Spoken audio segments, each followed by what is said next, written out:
Praise the Lord. கர்த்தர் நல்லவர், கர்த்தர் நல்லவர், கர்த்தர் நல்லவர். ஆண்டவருடைய நாமத்துக்கு மகிமையும் கிருபையும் தயவும் மாட்சிமையும் வல்லமையும் அனுக்கிரகமும் இப்போதும் எப்போதும் இன்றைக்கும் என்றைக்கும் ஆம் என்றும் ஆமேன் என்றும் உண்டாவதாக என்று சொல்லி கர்த்தருடைய நாமத்தை முன்னிட்டு கர்த்தருடைய ஊழியக்காரனாகிய நான் உங்கள் யாவரையும் இருகரம் கூப்பி முறிகின்ற அன்போடும் மிகுந்த கிருபையோடு உங்களை வாழ்த்துகிறேன்,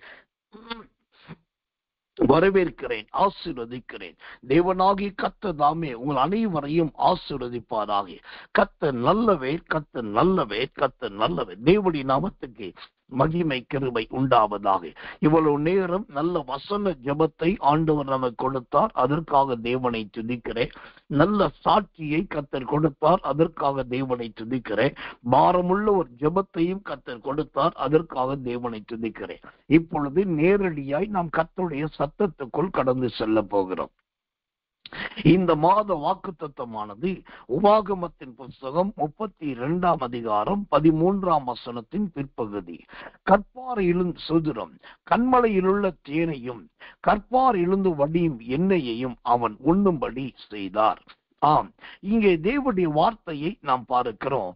கண்மலையில் உள்ள தேனையும் கற்பாறையில் வடியும் எண்ணெயும் அவன் உண்ணும்படி செய்தார். அந்த உண்ணும்படி என்கிற வார்த்தையானது அவனுக்கு நல்ல தரமான போஜனத்தை ஆண்டவர் கொடுத்தார் என்று பார்க்கிறோம். அந்த தரமான நல்ல போஜனம் அவனுக்கு கிடைப்பதற்கு காரணம் என்னன்னா, அதற்கு 12வது வசனம் பதில் சொல்லுகிறது. அந்த உபாகமம் 32:12, கர்த்தர் ஒருவரே அவனை வழிநடத்தினார், அந்நிய தேவன் அவரோடே இருந்தது இல்லை. ஆம், கர்த்தர் ஒருவரே வழி நடத்தினார். அந்த தேவனால் நடத்தப்படுகிற மனிதர்கள், அந்த தேவனால் நடத்தப்படுகிற மனுஷர்களுக்கு அவர்கள் உண்ணுகிற உணவு கூட இப்படிதான் கண்மலையின் தேனும் கற்பாரியின் எண்ணெயும் நிறைந்த உணவா இருக்கும் என்பது வேதம் நமக்கு கற்றுக் கொடுக்கிற அழகான பாடமும் பிரமாணமா இருக்கிறது. அதற்கு முன்பாக அந்த முழு வசனத்தை ஆரம்பத்தை நான் வாசிக்கிறேன் பாருங்கள். பூமியின் உயர்ந்த ஸ்தானங்களின் மேல் அவனை ஏறி வர பண்ணினான். பூமியில் உள்ள உயர்ந்த ஸ்தானங்கள். அப்போ ஒரு தேவ பிள்ளையை ஆண்டவர் எப்படி உயர்த்த விரும்புகிறார் என்று சொன்னா, நல்ல உயர்ந்த ஸ்தானங்களில் கர்த்தர் நல்லவர், கர்த்தர் நல்லவர், கர்த்தர் நல்லவர். அந்த உயர்ந்த ஸ்தானங்களில் தேவன் உயர்த்துவதற்கு நல்ல விருப்பமும் தீர்மானமும் கிருபையும் உள்ள அருமையான தேவனாகத்தான் நம்முடைய தேவன் இருக்கிறார். அந்த நல்ல தேவனுக்காக கர்த்தரை துதிக்கிறேன், ஆண்டவரை ஸ்தோத்தரிக்கிறேன், தேவனுடைய நாமத்தை மகிமைப்படுத்துகிறேன். அந்த உயர்ந்த ஸ்தானம் என்பது எதை காண்பிக்கிறதா இருக்கிறது? ஆமோஸ் தீர்க்க தரிசனத்தின் புஸ்தகம் 4 அதிகாரம் 13வது வசனம். ஆமோஸ் 4:13. அவர் பர்வதங்களை உருவாக்கினவரும் காற்றை சிருஷ்டித்தவரும் மனுஷருடைய நினைவுகள் இன்னதென்று அவனுக்கு வெளிப்படுத்துகிறவரும் விடியற் காலத்தை அந்தகாரம் ஆக்குகிறவரும் பூமியினுடைய உயர்ந்த ஸ்தானங்களின் மேல் உலாவுகிறவருமாய் இருக்கிறார். சேனைகளின் தேவனாகிய கர்த்தர் என்பது அவருடைய நாம். ஆமென். ஒரு மனுஷனை ஆண்டவர் பூமியின் உயர்ந்த ஸ்தானங்களிலே உயர்த்துகிறார் என்றால் அதுக்கு சரியான விளக்கம் என்ன? இந்த ஆமோஸ் 4:13 சொல்லுகிறது, பூமியிலே உயர்ந்த ஸ்தானங்களின் மேல் தேவன் உலாவுகிறவராய் இருக்கிறார். அப்படியானால் அவர் எங்கே உலாவுகிறாரோ, அவர் எங்கே அசைவாடுகிறாரோ, அவர் எங்கே நடமாடுகிறாரோ, அந்த உலாவுகிற அசைவாடுகிற நடமாடுகிற அந்த இடத்துக்கு தம்முடைய தாசனை கர்த்தர் உயர்த்துகிறவராய் இருக்கிறார். நாம் வாசிக்கிறதான தலைப்பு வசனம் உபாகமம் 32:13. இந்த வசனம் யாரை குறித்து சொல்லுதுன்னா, 3 முற்பிதாக்களில் 3ஆம் பிதாவாகி யாக்கோபு. 3 முற்பிதாக்கள் யாரு? ஆபிரகாம், ஈசாக்கு, யாக்கோபு. அதில் 3ஆம் பிதா தான் யாக்கோபு. அந்த யாக்கோபை குறித்து தான் இங்கு மோசே என்கிற தேவ மனுஷனை கொண்டு உபாகமத்திலே கர்த்தர் வார்த்தைகளை சொல்லுகிறார்.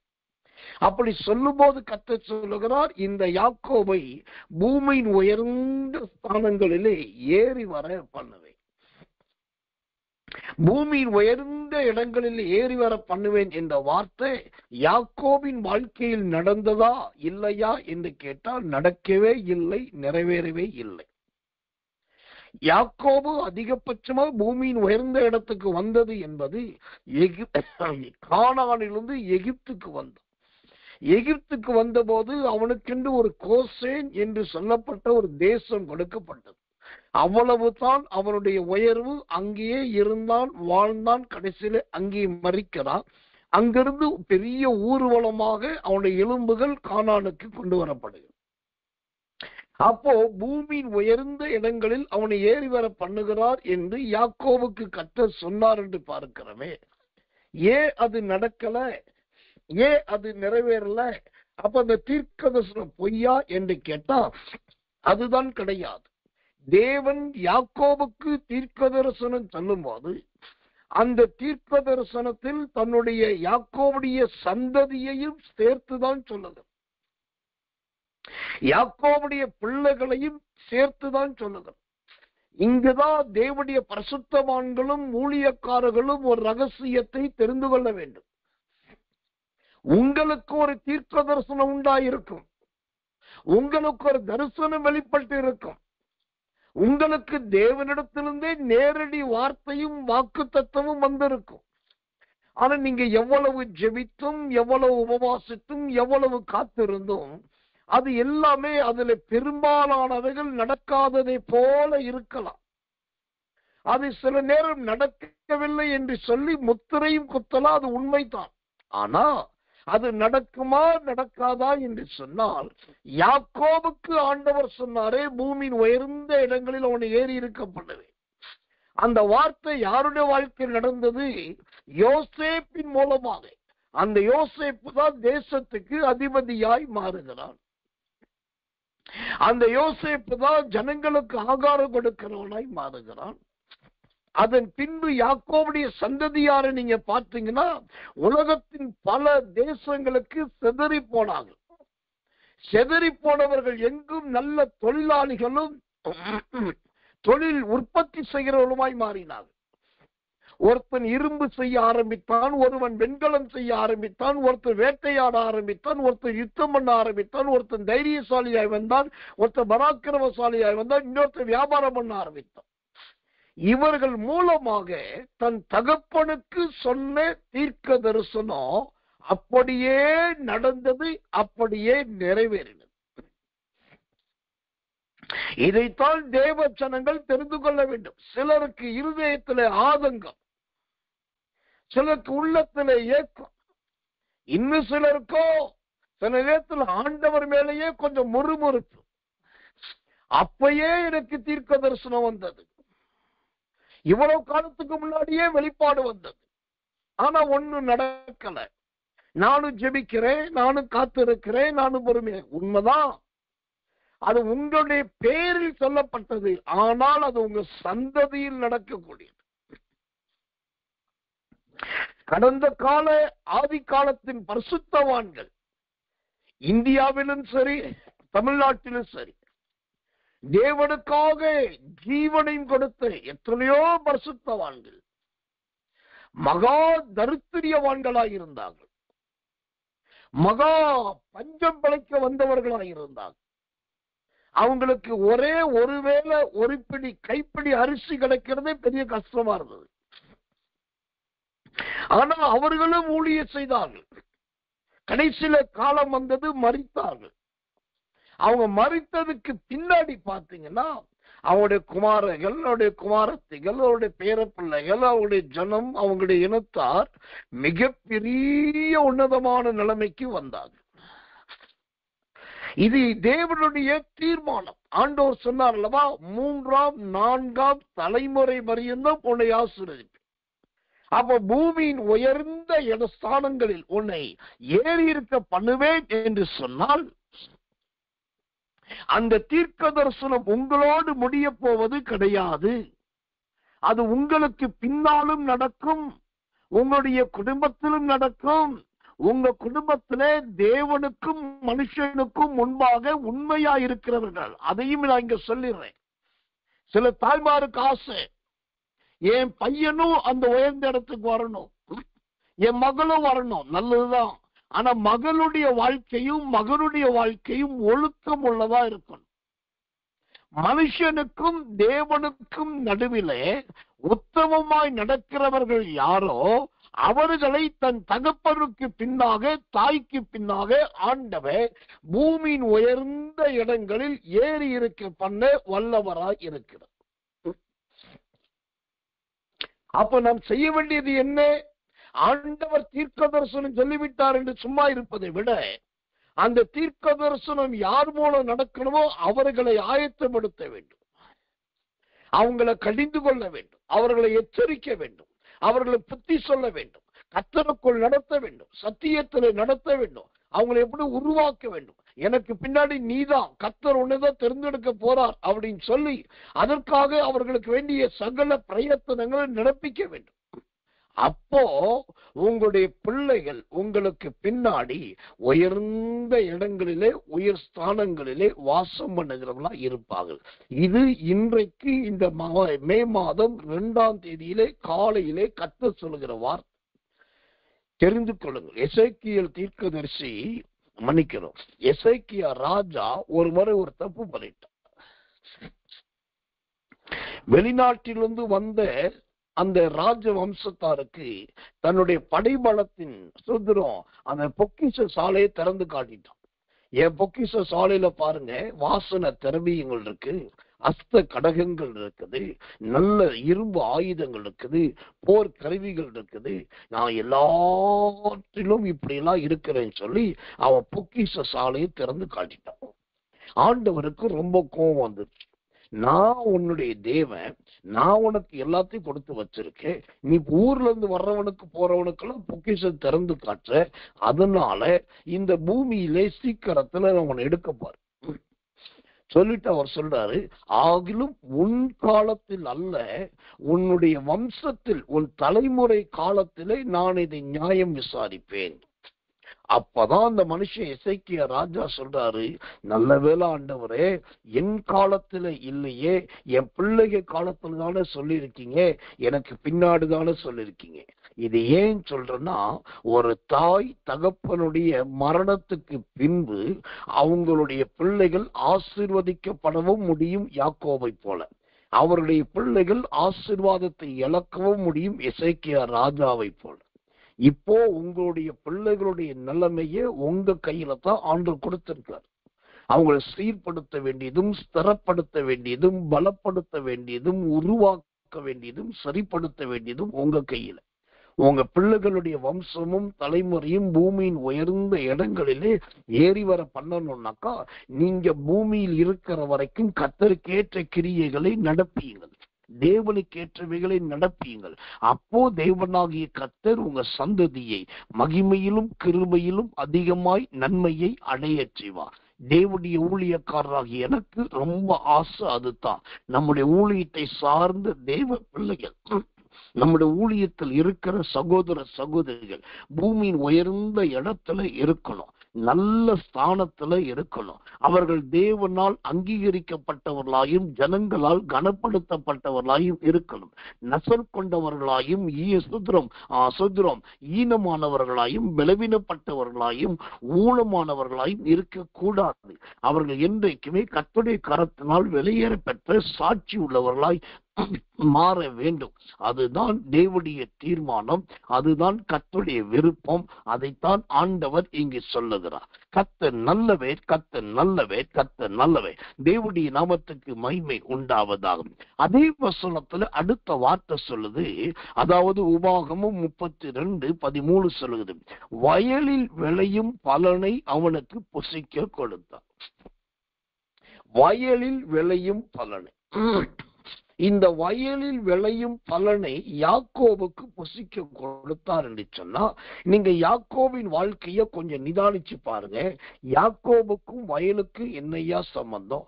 யாக்கோபு வயல்வெளியிலே ஆடுகளை மேய்த்து, அங்க ஆடுகளை மேய்த்து அந்த ஆடுகளுக்கு தண்ணீர் காட்டி அவைகளுக்கு சொத்துற புன்னை மரங்களையும் புல்வாதுமை மரங்களை உடைச்சி போட்டு புள்ளி உள்ளதும் புள்ளி இல்லாததுமான ஆடுகளை ஈண்டெடுக்கும்படியாய் ஆண்டவர் அவனுக்கு தயை செய்தார்.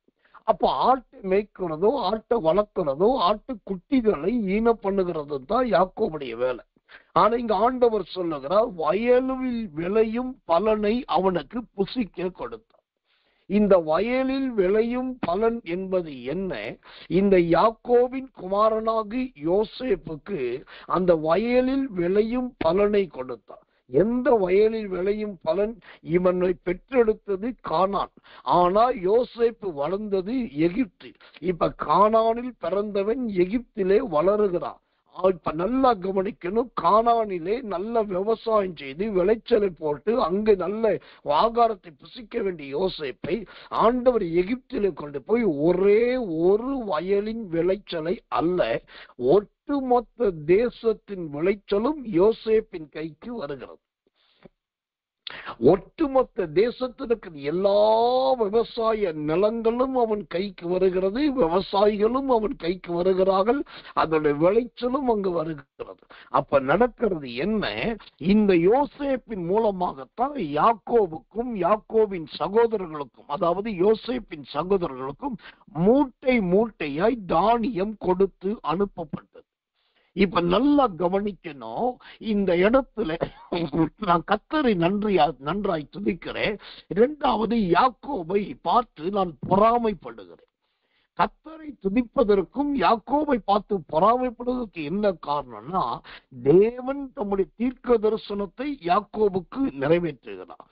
ஆனா யாக்கோபை பார்த்து நான் பொறாமைப்படுறதுக்கு என்ன காரணம்னா, யாக்கோபுக்கு பிறந்தாலும் பாருங்க, கடைசியா அந்த யோசேப்பை தேவன் ஆசீர்வதித்து அந்த யாக்கோபின் குமாரனாக யோசேப்பு எவ்வளவு உயர்த்தப்பட்டு அவன் உயர்ந்த பின்பு தன் தகப்பனை மறக்கவே இல்லை, தன் சகோதரர்களை மறக்கவே இல்லை. அவங்களுக்கு தானியத்தை கொடுப்பதும் ஆகாரத்தை கொடுப்பதும் நல்ல விளைச்சலை கொடுத்து அனுப்பதும் தேசத்தின் உச்சிதங்களை கொடுத்து அனுப்புகிறதுல இந்த யோசேப்பு பயங்கரமான பிரீதி உள்ளவனாய் இருந்தான். இதுதான் இங்கு கவனிக்க வேண்டிய எல்லா பெற்றோருக்குரிய பெரிய செய்தி. உங்க பையன் நல்லா படிக்கணும், பொண்ணு நல்லா வளரணும், நல்லா இருக்கணும் என்பது உண்மைதான். பிள்ளைகள் நன்றாய் வளர்ந்து இருந்தால் மட்டும் போதாது, அந்த பிள்ளைகள் மூலமாக போஷிக்கப்பட வேண்டியவர்கள் பெற்றோர். அந்த பிள்ளைகள் மூலமாய் ஆகாரத்தை சாப்பிட வேண்டியவர்கள் பெற்றோர். அந்த அது ஆண் பிள்ளையா இருக்கட்டும், பெண் பிள்ளையா இருக்கட்டும், பொம்பளை பிள்ளை நான் ஒரு பையனுக்கு பிடிச்சு கொடுத்தாச்சு, அவன் அதோட அங்க போயாச்சு, அவன் செட்டில் ஆயாச்சு என்று சொல்லுகிற காலம் வேறு. அது உலகத்தானுக்குரிய பிரமாணத்தின் வார்த்தை, அது பழமொழி வார்த்தை. ஆனா தேவ பிள்ளைகளுடைய குடும்பத்துல பெண் பிள்ளைகளா இருந்தாலும் ஆண் பிள்ளைகளா இருந்தாலும் அவர்களுடைய உழைப்பு, அவருடைய உழைப்பின் மூலமாக அவரவருடைய பெற்றோருக்கு நல்ல தானியமோ நல்ல வயலின் பலனோ கண்டிப்பா வரணும். ஒண்ணு, இந்த யோசேப்பு தன் தகப்பனை 2 விதத்திலே போஷித்தான். முதலாவது போஷித்தது தேசத்தில் இருக்கிற தானியங்களை மூட்டையில கட்டி அனுப்பி கொடுத்தான். அனுப்பி கொடுத்து கானான்ல இருக்கிற வரைக்கும் இதை சாப்பிடுங்க, இன்னும் பஞ்சம் கொடிதாய் வரப்போகுது, அந்த பஞ்சத்துல இன்னும் நீங்க பாதிக்கப்படக்கூடாதுன்னு சொல்லி நல்ல மற்ற சகோதரர் மூலமா தானியத்தை கட்டி கட்டி கட்டி கட்டி தேசத்தின் சில உச்சிதங்களை கொடுத்து அனுப்பணும். இது யோசேப்பு யாக்கோபை போஷித்த முதல் விதம். கொஞ்ச காலம் நாட்கள் கடந்தது. அந்த யோசேப்பு யாக்கோபை வரவைத்து தனக்கு பக்கத்திலே வைத்துக் கொண்டு அந்த தேசத்தின் விலையுயர்ந்த நல்ல கொழுமையையும் ஆட்டு பாலையும், ஏன்னாக்கா அந்த 14ஆம் வசனத்திலிருந்து பசுவின் வெண்ணையும் ஆட்டின் பாலையும் பாசானில் மேயும் ஆட்டுக்குட்டிகளின் ஆட்டுக்கடாக்கள் வெள்ளாட்டு கடாக்கள் இவைகளுடைய கொழுப்பையும் கொழுமையான கோதுமையும் ரத்தம் போன்ற சுயமான திராட்சை ரசத்தையும் சாப்பிட்டாய். இந்த யோசேப்பின் மூலமா யாக்கோபுக்கு கிடைச்ச நல்ல ஒரு நேர்த்தியான ஆகாரத்தை பாருங்க. இப்போ இது நான் சொன்ன யாக்கோபை பார்த்து பொறாமைப்படுகிறேன் என்று.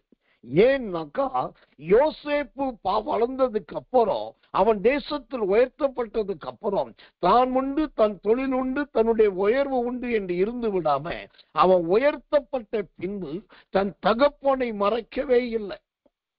அவன் தன் தகப்பனை கைவிடவே இல்லை. அந்த தகப்பனுக்கு என்ன செய்ய வேண்டுமோ அதை செய்தான்.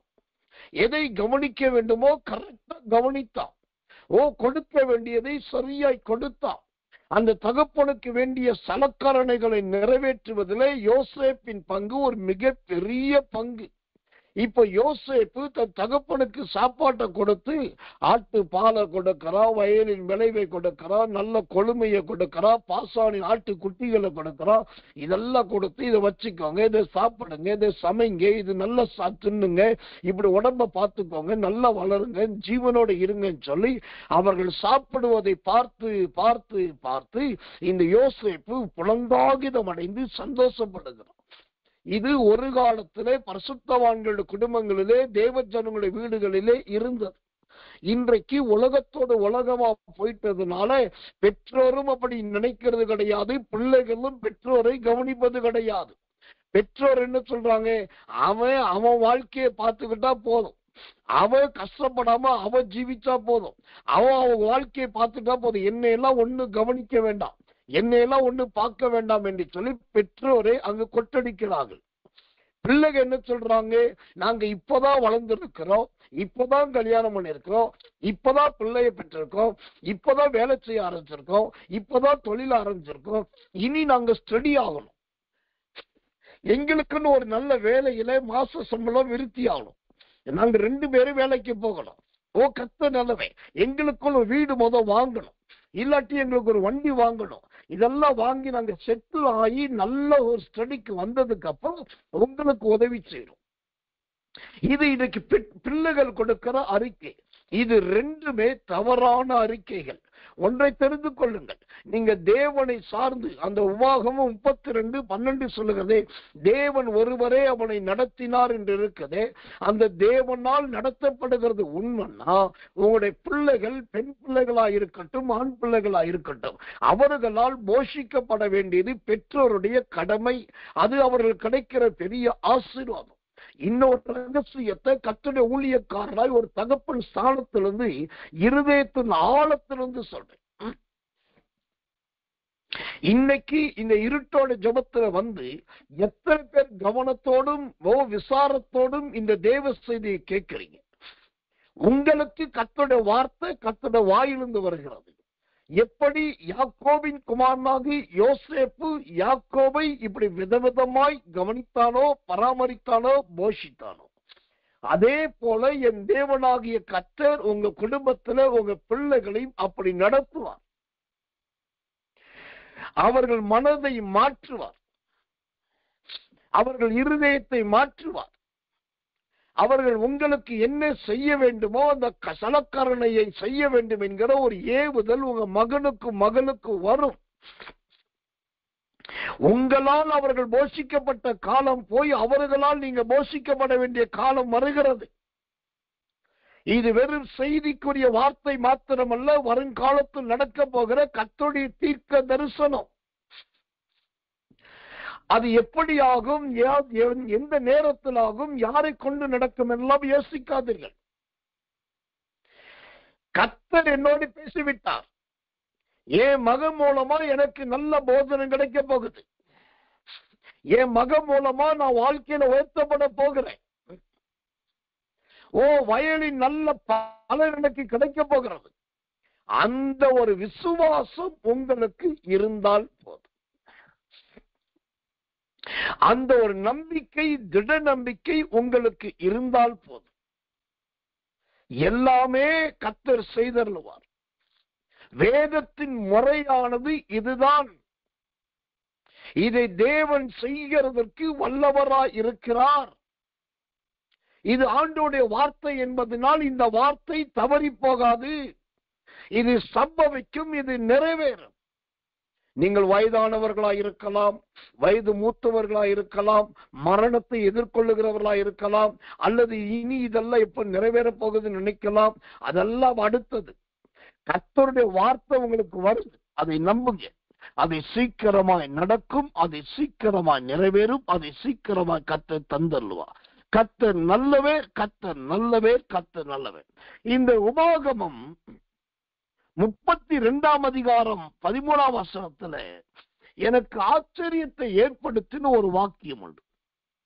என்ன வாக்கியம்னா, கண்மலையில் உள்ள தேனையும் கற்பாறையிலிருந்து வடியும் எண்ணெயையும் அவன் உண்ணும்படி செய்தான். கொஞ்சம் நீங்க நிதானிச்சு பாருங்க. தேனையும் எண்ணெயையும் ஒன்னா ஊத்தி சாப்பிட முடியுமா? எண்ணெயை போலதான் தேன் இருக்கிறது, தேனை போலதான் எண்ணெய் இருக்கிறது. ஆனா இங்க வேதம் சொல்லுகிறது, தேனையும் எண்ணெயையும் அங்கு அவனுக்கு ஆண்டவர் புசிக்கப்படும். எப்படி இந்த தேனையும் எண்ணெயும் ஒரு மனுஷனால் சாப்பிட முடியும்? கர்த்தர் நல்லவர், கர்த்தர் நல்லவர், கர்த்தர் நல்லவர். அப்படியானால் அந்த போஜனம் எப்படிப்பட்ட கொழுமையானதா இருந்திருக்கும் என்பதை கொஞ்சம் கவனிங்க. இங்கே உபாகமத்துல பார்க்கிறோம், தேனையும் எண்ணெயையும் கொடுத்தாரு சொல்லி. ஆனா மற்ற இடத்துல நீங்க பாத்தீங்கன்னா தேனையும் வெண்ணெயையும் தான் கொடுத்ததாக பைபிள்ல பார்க்கிறோம். நிறைய இடத்துல தேனும் வெண்ணையும் கலந்து போஜனமா கொடுக்கப்பட்டதை பார்க்கிறோம். உதாரணத்துக்கு சூத்திரம் 2 சாமுவேல் 17 அதிகாரம் 29 வசனம், தேனையும் வெண்ணெயையும் என்று பார்க்கிறோம். அப்போ தேனையும் எண்ணெயையும் கொடுக்கிற தேவன், அது யாக்கோபுடைய போஜனமாய் இருக்கிறது. ஆனா சாலமோன் காலத்திலோ அது தேனும் வெண்ணையுமாய் மாறிவிடுகிறது. இப்ப தேனும் எண்ணெயும் எதை குறிக்கிறது, தேனும் வெண்ணையும் எதை குறிக்கிறது என்பதை நாம் கண்டிப்பாய் கவனிக்க வேண்டும். இந்த தேனும் எண்ணெயும் என்பது ஒரு மனுஷனுடைய சரீர பலவீனங்களை மேற்கொள்வதற்கு அவனுக்கு கொடுக்கப்படுகிறதான திடகார்த்தத்தின் போஜனம். அதை அவன் சாப்பிடும் போது கர்த்தர் நல்லவே, அவன் சரீரத்தின் பலவீனங்கள் எல்லாம் மறையும். யாக்கோபு தன் குமாரனாகிய யோசேப்பு செத்து போய்விட்டான், யோசேப்பு உயிரோடு இல்லை என்கிற துக்கத்திலே மகா துக்கமும் விசனவுமாய் இருக்கிறான். அவன் சொல்றான், நீங்கள் துக்கத்தோட என்னை குழியிலே இறங்க பண்ணுவீர்கள். அந்த அளவுக்கு துக்கத்தோடும் மன விசாரத்தோடு தான் இந்த யாக்கோபு இருந்தான். அந்த நேரத்துலதான் இந்த யாக்கோபுக்கு இந்த தேனும் எண்ணெயும் கொடுக்கப்படுகிறது. இந்த தேனும் எண்ணெயும் எது குறிக்கிறது? சரீரத்தின் தேவனுடைய பலத்தை குறிக்கிறது. சரீரத்திலே தேவனுடைய சுதந்திரம், சரீர ஆரோக்கியத்தை காண்பிக்கிறதா இருக்கிறது. கர்த்தர் நல்லவர், கர்த்தர். இது தேனும் எண்ணெயும். அடுத்ததா நான் சொன்னேன் தேனும் வெண்ணையும் என்று சொல்லி. இந்த தேனும் வெண்ணையும் என்பது எதை குறிக்கிறது? ஏசாயாவின் புஸ்தகம் 7 அதிகாரம் 15 வசனம். ஏசாயா 7:15, தீமையை வெறுத்து நன்மையை தெரிந்து கொள்ள அறியும் வயது மட்டும் அவர் வெண்ணையையும் தேனையும் சாப்பிடுவார். இது இயேசு கிறிஸ்துவின் போஜனத்தை காண்பிக்கிறதா இருக்கிறது. இயேசு என்ன சாப்பிட்டாரு? வெண்ணையும் தேனும் கலந்து சாப்பிட்டார். எப்போனாக்கா சோத்திரம், அவர் அறியும் வயது மட்டும், குறிப்பிட்ட வயதுக்கு வருகிற வரைக்கும் கர்த்தர் நல்லவர், அவர் வெண்ணையையும் தேனையும் சாப்பிட்டார். இப்போ வெண்ணையும் தேனும் என்பது எதை குறிக்கிறது? வெண்ணெய் என்பது பாலிலிருந்து கடைந்து எடுக்கப்படுவதுதான் வெண்ணெய். அப்போ இந்த வெண்ணெய் என்பது திருவசனமாகி ஞானப்பாலை குறிக்கிறதா இருக்கிறது. தேன் என்பது மரத்திலிருந்து அல்லது கூட்டிலிருந்து எடுக்கப்படுவது. இந்த தேன் என்கிற கூடு எதை குறிக்கிறதுனால் இயேசு கிறிஸ்துவின் சரீரத்தை குறிக்கிறது. அப்போ நல்லா கவனிக்கணும், கர்த்தர் நல்லவே. இந்த வெண்ணெய் என்பது பாலிலிருந்து எடுக்கிறது, தேவனுடைய சுதந்திரம், திருவசனமாக ஞானப்பால். பிதாவினால் கிடைக்கிற ஆலோசனை, பிதாவினால் கிடைக்கிற வார்த்தைகள், பிதாவினால் நடத்தப்படும் நடத்துதல்கள், இது எல்லாம் தேவனுடைய திருவசனமாக ஞானப்பால், அதான் வெண்ணெய். இரண்டாவது தேன். இந்த தேன் என்பது எதை குறிக்கிறது? அது நல்ல மரத்திலிருந்தும் கூட்டிலிருந்து கிடைக்கிறது. இந்த கூட்டிலிருந்து கிடைக்கிறதுனால் அது எதை குறிக்கிறது? இயேசு கிறிஸ்துவின் சரீரம். ஏனென்றால் தேன் கூட்டானது, தேனை எடுக்கும் போது தேன் கூடானது கலைக்கப்படுவதை போல இயேசு கிறிஸ்துவின் ரத்தம் சிந்தப்படுவதற்கு ஏதுவாய் அவர் சரீரம் கலைக்கப்பட்டது, வஸ்திரம் எடுக்கப்பட்டது. ஓ சோத்திரம், அவருடைய சரீரம் அல்லோகலப்படுத்தப்பட்டது. இத்தேன் கூடு கலைக்கப்படுவதைப் போலவும் அதிலிருந்து தேன் பிழிந்து எடுக்கப்படுவதைப் போலவும் இயேசுவின் ஜீவியம், இயேசுவின் சரீரம் கலைக்கப்பட்டு அதிலிருந்து அவருடைய சுத்திரம், ஓ சுத்திரம், முழு உலகத்தின் பாவத்தை சுமந்து தீர்க்கிற ஓ ரத்தம் அதிலிருந்து ஓடி வர ஆரம்பித்து. இப்போ ஆண்டவர் எதிர்காலத்திலே நல்லா கவனிக்கணும், அவருடைய 33வது வயதிலே பிதாவினுடைய தீர்மானத்தின்படி முழு உலகத்தின் பாவத்தை சுமந்து தீர்க்கிறவராய் மரிப்பார் என்பது பிதாவின் திருவுள சித்தம். இதை அறிந்த தேவன் பிதா என்ன பண்ணினார்? அவர் குறிப்பிட்ட நாள் வயது வருகிற வரைக்கும் வெண்ணையையும் தேனையும் புசிக்க கொடுத்து அவருடைய சரீரத்தை எல்லா விதத்திலும் ஆயத்தப்படுத்தினார். இதுதான் ஒரு பெற்றோர் பிள்ளைகளுக்கு செய்வதும் பிள்ளைகள் பெற்றோருக்கு செய்வதையும் காண்பிக்கிறது. ஓ பெற்றோர் பிள்ளைகள் வளருவதற்காக எப்படி ஆகாரத்தை, போஜனத்தை கொடுக்கிறாங்களோ அதே போல பிள்ளைகளும் தன் பெற்றோருக்கு வயது முதிர்ந்த காலத்துல நல்ல போஜனத்தை கொடுக்க வேண்டும், ஆகாரத்தை கொடுக்க வேண்டும், அவர்களுக்கு செய்ய வேண்டிய எல்லா உதவிகளையும் கட்டாயம் செய்ய வேண்டும். இது பிதாவாகிய தேவனுக்கும் குமாரனாகிய இயேசுவுக்கும் இருக்கிற பெரிதான அந்நியோனியம். இப்ப உபாகமத்தில் வாசிக்கிறமே, கர்த்தர் தேனையும் எண்ணெயையும் புசிக்க கொடுத்தார், அவன் புசித்தான் என்று. அப்படி புசித்ததுனால என்ன ஆச்சு? அவனுடைய கண்கள் தெளிவடைந்தது. ஏனென்றால் தேனை சாப்பிடும் போது கண்கள் தெளிவடையும், எண்ணெயை சாப்பிடும் போது அவனுடைய கை கால்கள் பலன் கொள்ளும். வேதம் தெளிவாய் சொல்கிறது, யாக்கோபு மரிக்கிற நேரத்திலே ஸ்தூலித்து கட்டிலின் முனையிலே சாய்ந்து கொண்டான் என்று. என்னைக்கு அவன் சாகுறானோ அன்னைக்குதான் அவன் ஸ்தூலித்தான், அவனுடைய பலன் அவனை விட்டு போனது. அன்னைக்குதான் கட்டில சாய்கிறவனா மாறினான். அது வரைக்கும் நடக்கிறவனா இருந்தான், நடமாடுகிறவனா இருந்தான். அந்த யாக்கோபு அந்த அளவுக்கு நடக்கிறதும் நடமாடுறதுக்கு காரணம் அவனுக்கு கிடைத்த நல்ல போஜனம், அவனுக்கு கிடைத்த நல்ல ஆகாரம், அவன் பராமரிக்கப்பட்ட விதம். தேவனுக்கு மகிமையும் கிருபையும் தயவும் உண்டாவதாக.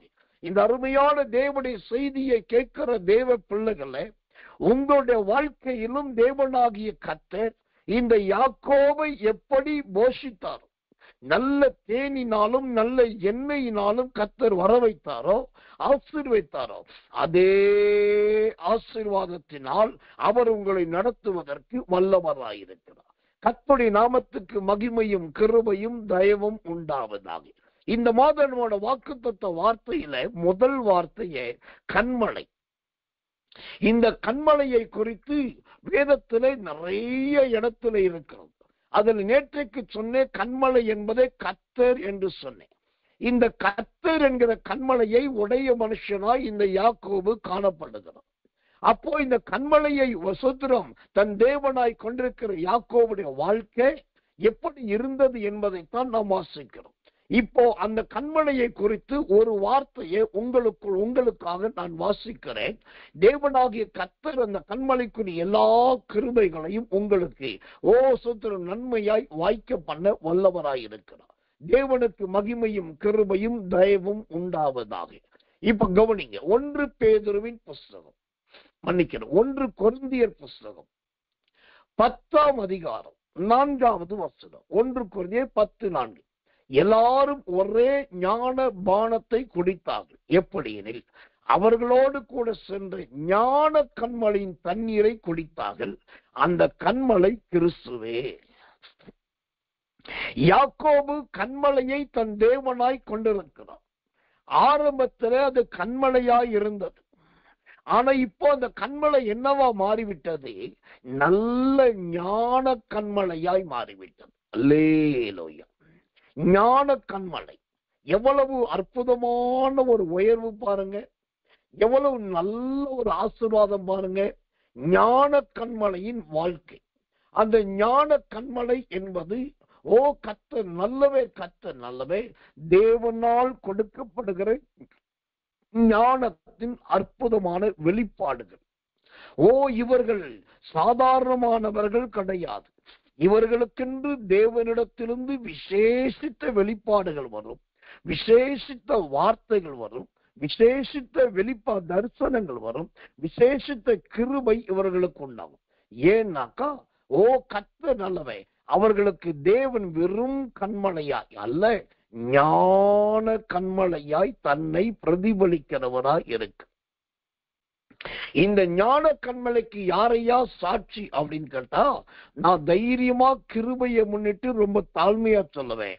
அந்த ஞான கண்மைக்கு யாரையாவது ஒருத்தர் சாட்சியா சொல்லலாம், என்னையதான் சாட்சியா சொல்லணும். நான் தான் அந்த சாட்சி என்று சொல்ல முடியும். ஏன்னாக்கா நான் எனக்கு நல்லா தெரியும் நான் யாரு, என்னுடைய படிப்பு என்ன, என்னுடைய பேக்ரவுண்ட் என்ன, நான் எந்த அளவுக்கு திறமை உள்ளவன் திறமை இல்ல எல்லாம் எனக்கு தெரியும். ஆனா அதை வச்சு எடை போட்டு பார்க்கும் போது ஒன்றுக்கும் உதவாதவன்.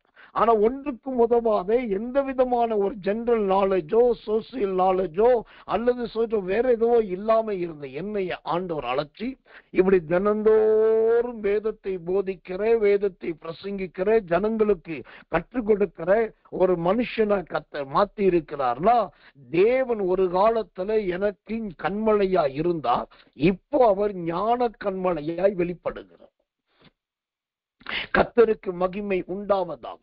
இன்னைக்கு நிறைய பேர் சொல்றாங்க அவங்க எடுக்கிற வசனம் எப்படி, இந்த வார்த்தை எப்படி ஆச்சரியமா இருக்கு. அதுக்கு ஒரே ஒரு காரணம், என்னுடைய படிப்பு, நான் கடந்து வந்த பாதை, நான் சிரமப்பட்ட அனுபவம், இதெல்லாம் என்று சொன்னா அது தேவனுக்குள்ளாய் பாவமா இருக்கு.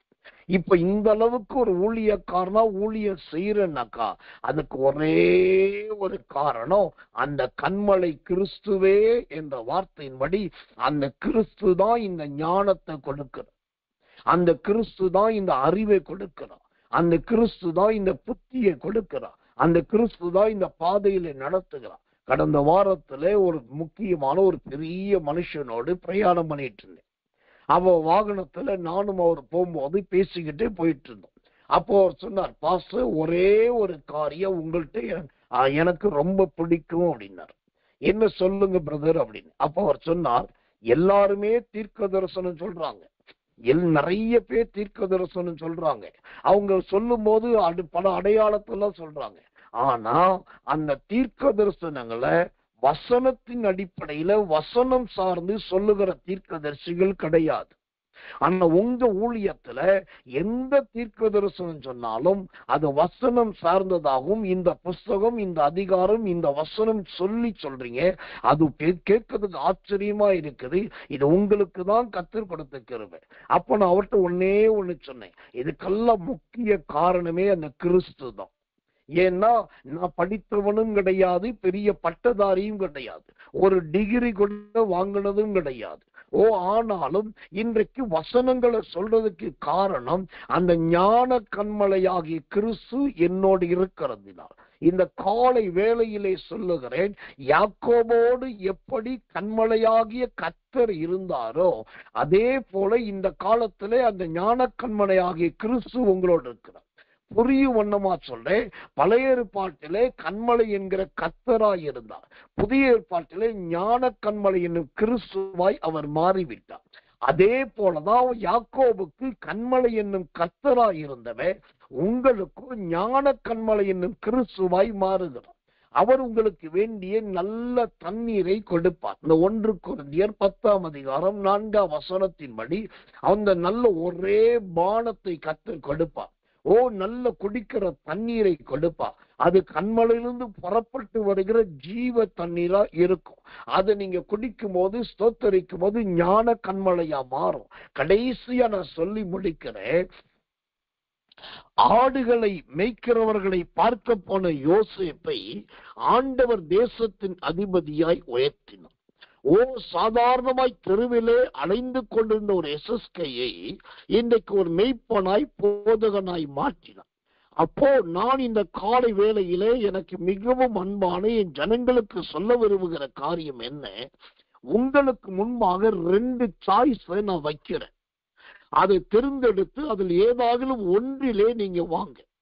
ஒன்று, யோசேப்பை போல தேசத்தின் அதிபதியா, நிர்வாகத்திலே திறமையுள்ள மனுஷியா நீங்க வரணும்.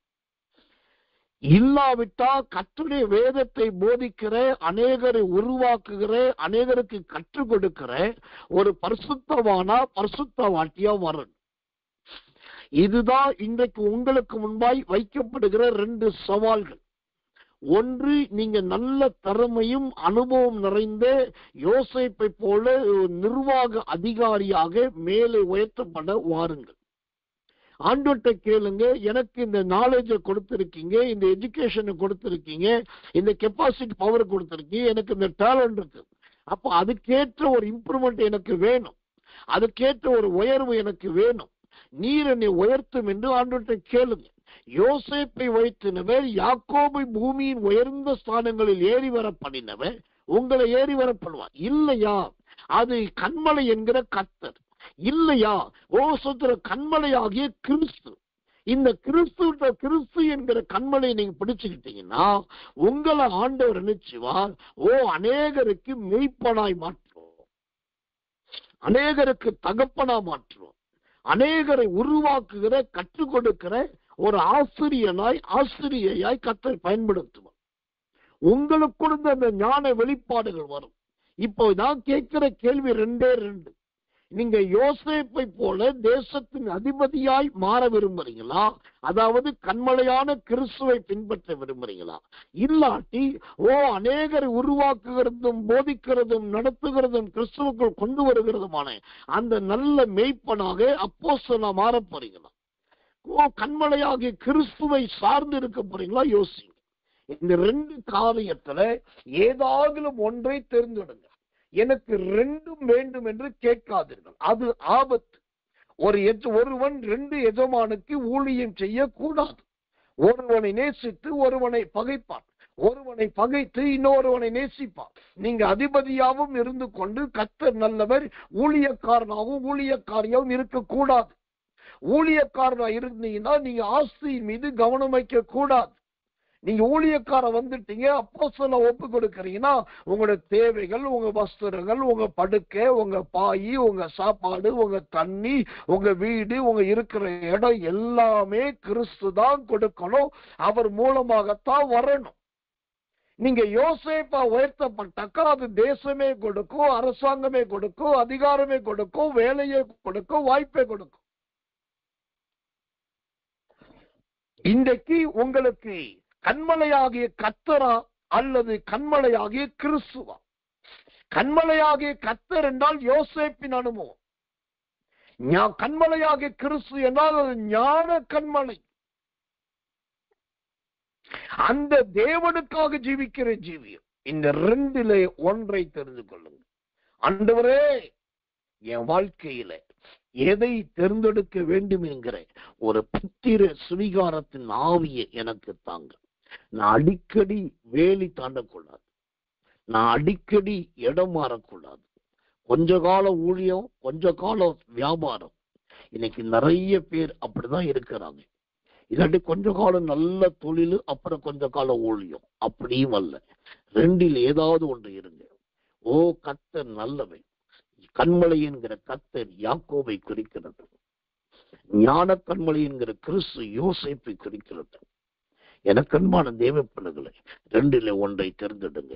நாம் கண்களை மூடி ஒப்பு கொடுத்து ஸ்தோத்தரித்து ஜெபிக்க போகிறோம். எல்லாரும் கர்த்தரை ஸ்தோத்திரம் பண்ணுவோம். இயேசுவின் நாமத்தினாலே நாம் ஜெபிப்போம். நல்ல பரமபிதாவே, நல்ல அருமையான இந்த காலை வேலைக்காக நன்றி.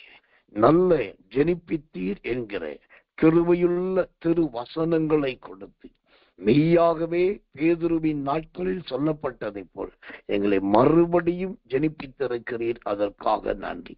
நல்ல ஆண்டவரே, கரங்கொடுக்கும் ஊழியத்தை குறித்து விரிவான விளக்கமான சாட்சியை கொடுத்தீர். அதற்காக ஸ்தோத்திரம்.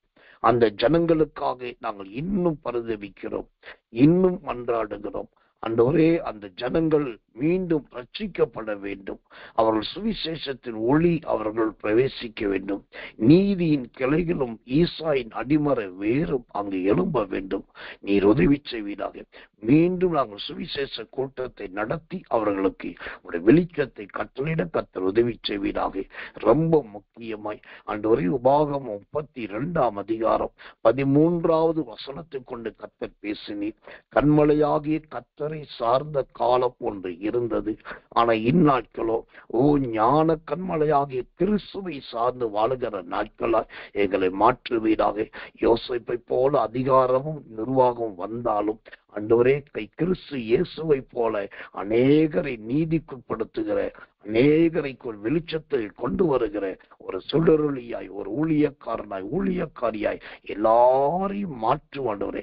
ஞான கண்மலையாகிய கிறிஸ்துவின் அந்த திவ்ய மகிமை உண்டாகட்டும் என்று ஒப்பு கொடுக்கிறோம். இந்த நாள் முழுவதும் ஒரு பிள்ளைகளோடு நல்ல அபிஷேகம் இருக்கட்டும், கர்த்தருடைய நடத்துதல் இருக்கட்டும், ஆவியானுடைய ஆளுகை இருக்கட்டும். பரிசுத்த ஆவியானவர் எடுத்து நடத்துவீராக. தாழ்த்தி ஒப்பு வைக்கிறோம். இயேசுவின் ரத்தம் செய்யும். இயேசுவின் நாமத்தில் ஜெபிக்கிறோம் நல்ல பிதாவே. ஆமென், ஆமென், ஆமென்.